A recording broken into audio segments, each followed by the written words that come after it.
वहाँ एक किसान था, बड़ा भोला भाला, अनपढ़ था, ज्यादा पढ़ा लिखा नहीं था। किसान अपने खेत में खेती कर रहा था, तभी एक महात्मा उसके खेत में आ गए और महात्मा आके बोले, भाई हमको कुछ भोजन प्रसाद पवाओ। किसान बोला, अरे महात्मा आए भैया, इनको प्रणाम करो।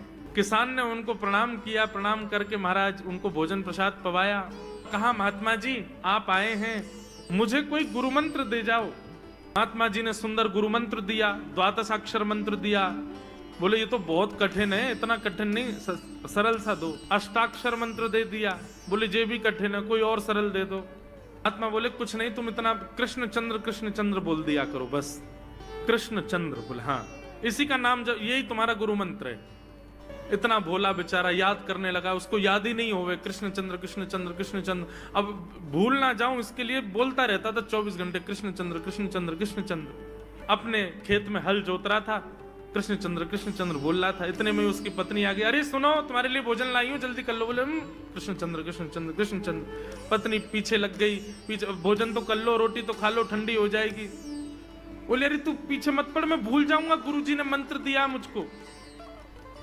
पत्नी बोली, अच्छा एक काम करो, आप भोजन कर आओ, तब तक आपके नाम को मैं रट लेती हूँ, मैं उसको संभाल लूंगी, फिर जैसे ही आप आओगे फिर आपको सुना दूंगी, आप कर लेना। वो ठीक है। बोले क्या बोलना है? बोले कृष्ण चंद्र। पत्नी बोली ठीक है। अब कृष्ण चंद्र बोलने लगी पत्नी, कभी कहीं जाए कभी कहीं जाए, कुछ करे। वो कृष्ण चंद्र बोलते बोलते घसीटे चंद्र हो गया। लौट करके अपने पति के पास, पति बोल, हाँ वो मैं भोजन कर लिया, जल्दी गुरु मंत्र सुना दे मुझको, क्या था मैं तो भूल गया। बोले घसीटे चंद्र। वो उसी से ही हल जोतने लगा, घसीटे चंद्र घसीटे चंद्र घसीटे चंद्र। आकाश में वैकुंठ में बैठे हुए वैकुंठनाथ भगवान प्रसन्न हो गए और प्रसन्न होकर के बोले, लक्ष्मी जी हम जा रहे हैं। बोले कहाँ? बोले एक किसान का उद्धार करने जा रहे हैं, उसको वैकुंठ लेके आएंगे। लक्ष्मी जी बोली, आपका अशुद्ध नाम बोल रहा है वो, आपका अशुद्ध नाम उच्चारित कर रहा है वो, और आप कह रहे हो कि इसका कल्याण करूंगा मैं। ठाकुर जी बोले, देखो नाम भाव कुभाव अनख आलसहु, नाम जपत मंगल दिश। नाम कैसे भी जपे कोई दोष नहीं है, बस भाव मेरे प्रति होना चाहिए। वो नाम भले ही गलत जप रहा है, लेकिन उसके हृदय में तो मैं ही हूं ना। और एक बात बताऊं लक्ष्मी जी आपको। बोले क्या? बोले ये घसीटे चंद्र अशुद्ध नहीं है, मेरा नाम है ये भी। बोले क्यों?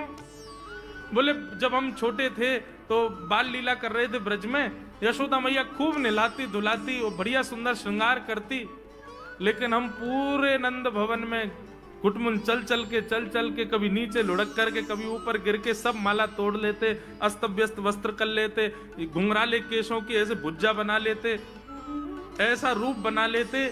यशोदा मैया बोली, आओ मेरे घसीटे चंद्र, सुबह कृष्ण चंद्र बना के भेजती हूँ, घसीटा चंद्र बन के आता है शाम को। तो बोले तब यशोदा मैया ने हमारा नाम रखो घसीटे चंद्र, तो इसलिए शुद्ध नाम है। तो ठाकुर जी के बहुत सारे नाम हो गए, कनुआ, गोपाल, गोविंद, माधव, कन्हैया। यशोदा जी का प्रिय नाम है कन्हैया। मैया लाल जी को इसी नाम से पुकारती है।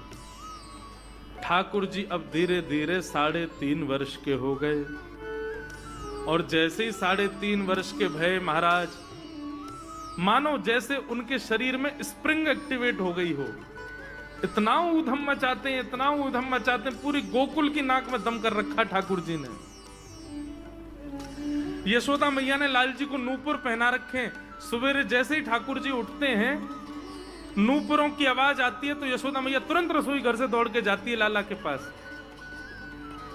लेकिन ठाकुर जी इतने चतुर हैं, यमुना तट पर जाते हैं और नूपुरों में बालू भर लाते हैं कि कल नूपुर आवाज नहीं करेंगे, सुबह उठ के हम घर से भाग जाएंगे कहीं और, मैया को पता ही ना चलेगी।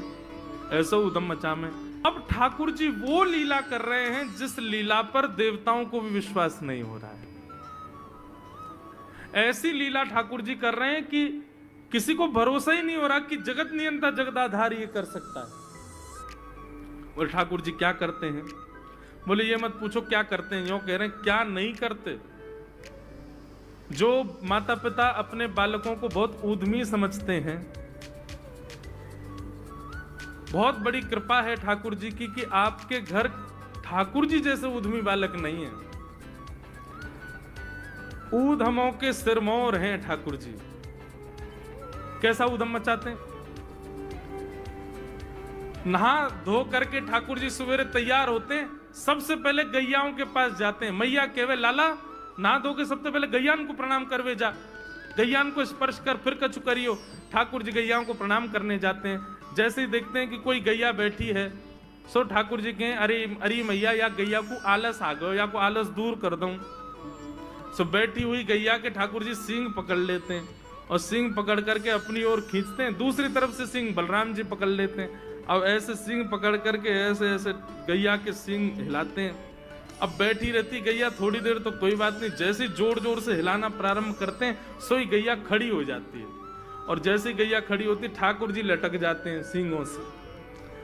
अब ठाकुर जी को तो बढ़िया झूला बन गया, गैया की सींगन पर झूल रहे हैं। थोड़ी देर तो गैया इधर से उधर ठाकुर जी को झुलाती रहती है, लेकिन थोड़ी देर बाद जैसे ही ठाकुर जी की पकड़ कमजोर होती है, गैया को पता चल जाए कि अब लाला गिरवे वार है।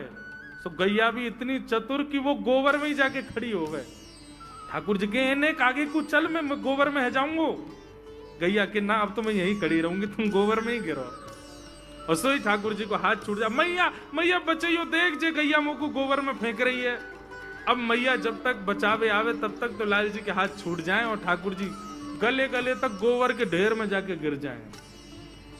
और यशोदा मैया निकाले, कितनों सजाए लो, कितनों ए लाला तू वैसे ही कारो, ऊपर से मैं तो को बढ़िया सुंदर बना के रखूं, लेकिन तू घूम फिर के गोबर में ही आके चौं खेले।